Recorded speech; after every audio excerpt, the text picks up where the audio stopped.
अस्सलाम वालेकुम friends, welcome back to top smarties drama serial hook. Jafar Ilahi जिसे तो मोहब्बत के मायने ही नहीं समझ आते थे, मैमूना के साथ रहते रहते ऐसा मुरझा चुका था कि कभी सोचा ही नहीं था कि उसे कभी किसी से मोहब्बत भी हो सकती है। यहाँ पर कुछ ही दिन जब हया के साथ रहा तो ये एहसास पैदा होना शुरू हुआ। तभी तो आज हया जाफर इलाही के बच्चे की माँ बनने वाली है। जाफर के लिए ये खुशी बहुत ही बड़ी है, इसलिए तो वो हर पल अब हया के साथ गुजारना चाहता है। आज जब तैयार हुआ, हया से कहने लगा चलो कहीं बाहर चलते हैं। अब हया भी उसे चाहने लगी है, इसलिए तो इनकार नहीं कर सकी, उसके साथ बाहर चली जाती है।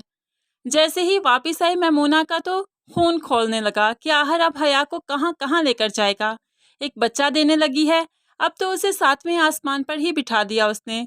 हया का नहरा भी उठाया नहीं जाएगा, हया तो हर तरफ इतराते फिरेगी। जैसे ही जाफर और हया वापस आए, मैमूना तो देखकर जल भुन गई। जाफर अपने कमरे में जाने लगा तो माँ ने रोक लिया, मेरी बात सुनकर जाना।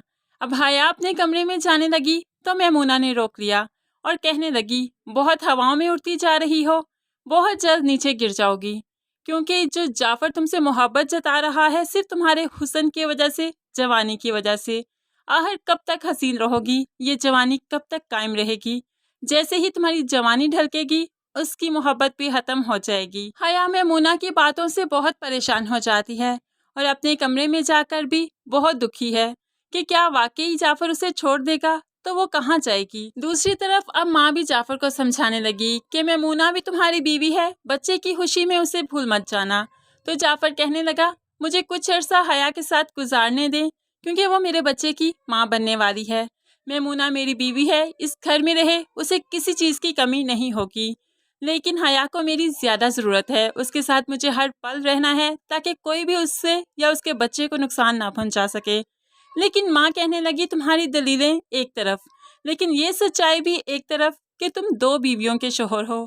आज माँ के मजबूर करने पर जाफर को मैमूना के साथ उसके कमरे में सोना पड़ा। जाफर ऐसा चाहता तो नहीं था, लेकिन माँ के हुक्म के आगे कुछ कह भी ना सका।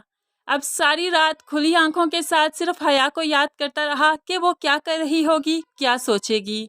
जाफर हया को बहुत चाहता है, उसकी नाराजगी बर्दाश्त नहीं कर सकता, ना ही उससे दूरी बर्दाश्त होती है। दूसरी तरफ हया का भी तो अब यही हाल है। आज जाफर कमरे में नहीं तो घबराहट सी होने लगी, तबीयत खराब होने लगी कि ये क्या हो रहा है। इसीलिए तो बाहर हवा ताज़ा लेने के लिए लॉन में आकर बैठ जाती है, जहाँ पहले ही रेशम उसे मजीद परेशान करने के लिए बैठी है, और कहने लगी इतनी घबराहट क्यों हो रही है, यहाँ पर क्यों आई हो? कमरे में अकेले रहने की आदत डाल लो।